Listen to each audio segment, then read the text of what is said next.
It is a sunny day on the 14th of August 1119, near the village of Hab in eastern Syria. It has been just 17 days since the Crusader Principality of Antioch was delivered a heavy blow by the Atabeg Ilghazi at the Battle of Ager Sanguinis. The newly crowned King of Jerusalem, Baldwin II Labor, attempts to raid the city of Antioch by directly confronting the Artukids' ambitions.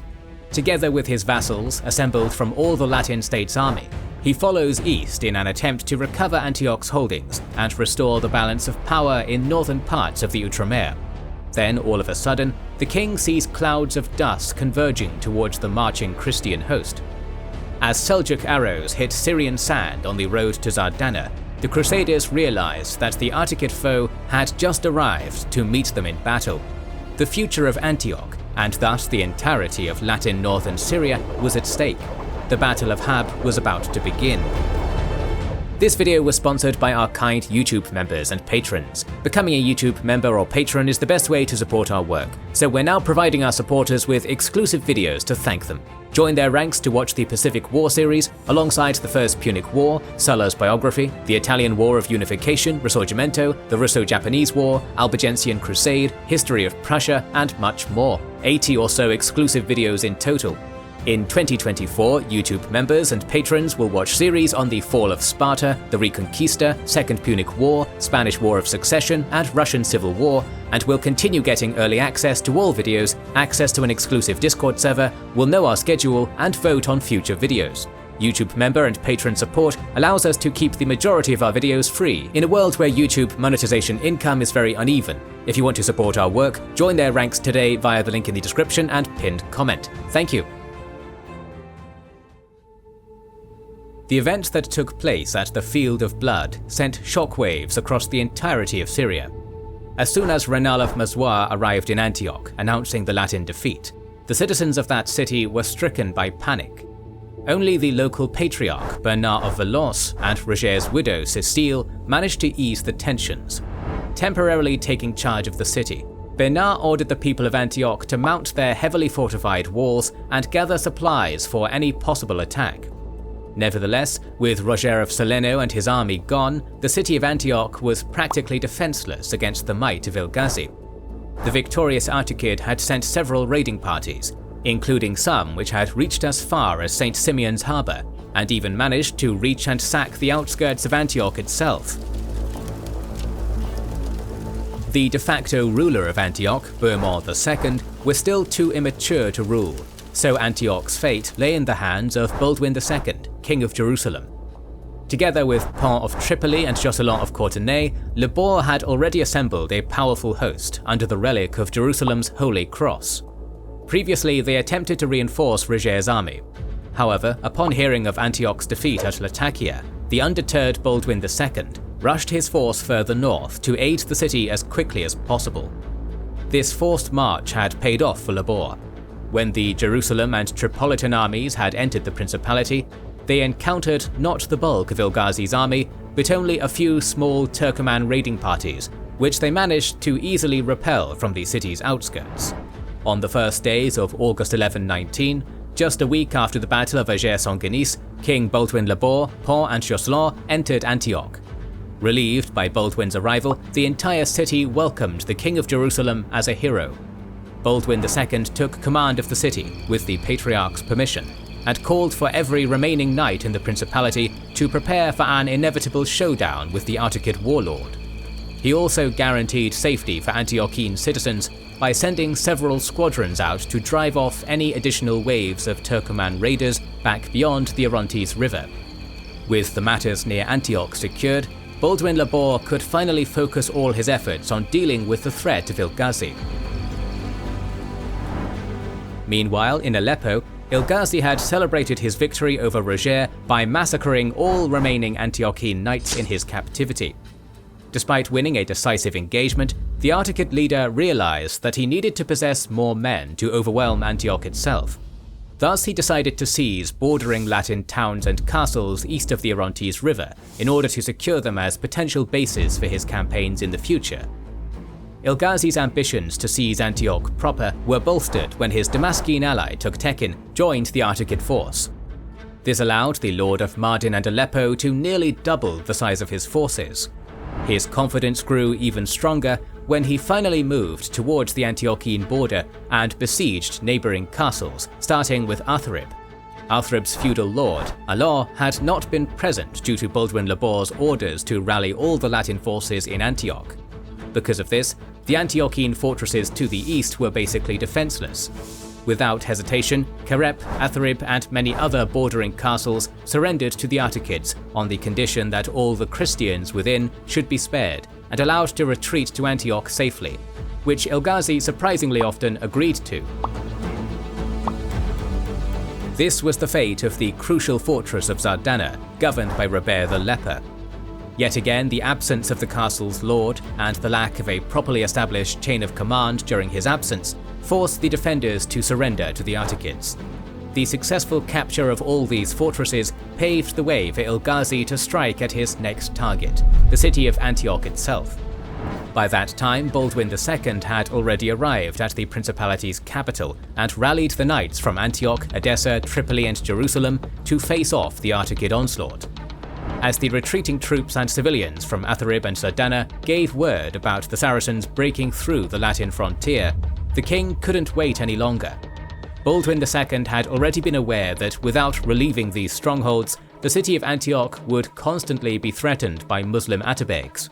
After the army had been blessed by Ebramar, Bishop of Caesarea, on the 10th of August 1119, Labor marched out of Antioch with a significant force, attempting to reinforce the eastern Antiochian territories, starting with the castle of Zardana. The Latin army went through abandoned Kerep and Rugia to attack Ilghazi from the south. The Latins' vanguard was led by the king, accompanied by the Holy Cross of Jerusalem. At first, the king of Jerusalem attempted to rescue Zardana's garrison, but just 2 days later, the news reached the Latins about its surrender. After this, Baldwin decided to retreat to quarter in Hab in order to replenish all the necessary supplies. King Baldwin Labor knew that Ilghazi would not pass up an opportunity to ambush the Christian army, and that their inevitable headlong clash with the Artakid seemed unavoidable. As the Frankish host was passing through the road to the city of Hab, all of Baldwin's suspicions proved to be correct. On the 14th of August 1119, the Latin army was greeted by Turkoman skirmishers who suddenly appeared on the horizon. They were part of Ilghazi's vanguard, who started to rain down their arrows upon the Crusader column. However, King Baldwin II was experienced with Saracen hit-and-run tactics, so he wisely decided not to take the bait. Instead, he ordered the Latin forces to form a line divided into 9 squadrons, formed into 4 key segments. The right flank was led by Tripolitan knights, led by their Count Pont, while the left, commanded by Robert the Leper, consisted of the remaining Antiochian knights. At the centre, the king deployed his vanguard of 3 knightly contingents, covered by the missile and melee Latin infantry. Despite possessing heavier horsemen, Baldwin II's cavalry lacked numerical superiority. Numbering only 700 knights, with additional sergeants and Turcopoles, Labor had been all too aware of potential encirclement by the enemy, so he created a second line of reserves that included his forces from Jerusalem. On the other side, Ilghazi took positions on the left flank, comprised of his Turkoman and elite Gulam horsemen stationed in front of the Franks. Behind them were deployed infantry bands from Mardin and Aleppo, supported by the light Kurdish missile units. To the Muslim right, Toghtekin prepared his forces in the same manner as Ilghazi, by deploying his cavalry on the front line of the battle, while his infantry militias from Damascus and Homs were put at the back of the formation. As both sides managed to complete their deployment, the battle for the future of Latin Syria soon commenced. The clash started with shouts and the noise of the trumpets and drums of each side, which was quickly cut short by a volley of Seljuk arrow fire, to which Latin archers and crossbowmen eagerly reciprocated. As ammunition stocks began to shrink, both sides prepared for melee engagement. Confident in his victory, Ilghazi and Toghtekin ordered a full-scale assault on the Crusaders. The first attack came from the Artakid Turkic horsemen, who attacked the Frankish right flank. This fearsome charge almost managed to break the Tripolitan contingent entirely. Some of the Tripolitan knights panicked and fled the battle. Several of them even rode to Antioch, already announcing the defeat of the Latin host. However, Pont of Tripoli and his retainers managed to withstand the charge, and with a few of his knights hid behind the Tripolitan Latin footmen, who managed to hold their ground, while simultaneously closing the distance between themselves and Baldwin's centre. On the left flank, Robert the Leper, Count of Zardana, charged and broke through Toghtekin's contingent from Homs. However, Robert did not intend to flank the Artikid force, intending instead to rush and retake his home castle of Zardana. Initially, all seemed to go as planned for him, but as the pursuit was coming close to the castle, the Saracens had time to regroup. Realizing they were only chased by a small contingent of knights, they decided to turn back and clash with the Frankish pursuers. Disregarding any potential signs of a trap, Robert and his Antiochene knights were ambushed near the walls of Zardana. In this scuffle, Robert fell off his horse and became a prisoner of Ilghazi's men. The remnants of Toghtekin and Ilghazi's force were so preoccupied with the Lord of Zardana that they didn't see an opportunity to exploit the Crusaders' left flank. Upon seeing that tactical error, Baldwin II attempted to prepare his counterattack to repel Ilghazi himself. Because the main Artikid assault came on the Latins' right flank, the infantry from the centre were relatively fresh, with only knights from the vanguard taking heavy losses, who started to push back Ilghazi's infantry from the centre. Baldwin Labor also used his remaining reserves of Jerusalem knights to charge the advancing Saracen force from the rear. After a brutal melee and clever manoeuvre, the reinforced Latin forces managed to push the Artikid centre back and aid their ailing flanks. Seeing no way to break through the Jerusalem and Tripolitan line, Ilghazi retreated from the battlefield in an orderly manner. The number of casualties at the Battle of Hab is hard to estimate. We only know from Archbishop William of Tyre that the forces of Jerusalem and their vassals lost around 700 infantrymen and 100 knights, while the Artikid casualties remain unknown, though it is very likely that their casualties were similar if not slightly higher. As soon as the dust settled, Baldwin II, with his remaining troops on the battlefield, claimed victory and returned to Antioch, where he was greeted by the citizens as their saviour. Along the way, the King of Jerusalem reclaimed the fortresses of Samen and Kafatab, previously taken by Ilghazi after Ager Sanguinis. The next target of Baldwin's wrath was the fortress of Marat an-Numan and Rusa, which were held by the Munukadites of Shaizar. Soon, all of these key strongholds surrendered, and the remaining Muslim-controlled castles in the Principality of Antioch followed suit, all except Atharib and Zardana. Simultaneously, Ilghazi and Toghtekin went to Aleppo and announced that it was the Muslims who had won the battle because of the sheer number of prisoners they had taken, including important Antiochene baron Robert the Leper. The Atabegs also found themselves in dire need of funds and attempted to ransom the captives for a considerable price. Though reluctant, Robert agreed on a large sum of 10,000 dinars. However, when they asked Robert to convert to Islam as well, he refused. Angered by this factor, Toghtekin decided to execute the nobleman during captivity, much to Ilghazi's dismay. Who exactly won the Syrian campaign of 1119 in Syria and the Battle of Hab remains a hard question for modern scholars to answer, but the major academic consensus is that it had been a clear draw between the Latins and the Muslims. The Crusader states managed to avenge Antioch's defeat at Ager Sanguinis and save the principality from certain demise. However, the Latins paid for it at the cost of diminishing Latin presence in northern Syria. Ilghazi, on the other hand, despite gaining a great victory at Ager Sanguinis and severely weakening the Antiochene force at Hab, was still unable to exploit his victory and take Antioch itself. The failure to annihilate the principality had cost Ilghazi dearly, and the western expansion of the Artikids was dramatically stopped. Thus, with all factors considered, despite the draw on the numerical and tactical side, it was the Crusader army that achieved the greater strategic victory by cutting short Ilghazi's expansion, an achievement made even more impressive by the fact that it was done on the heels of a major military disaster at Ager Sanguinis.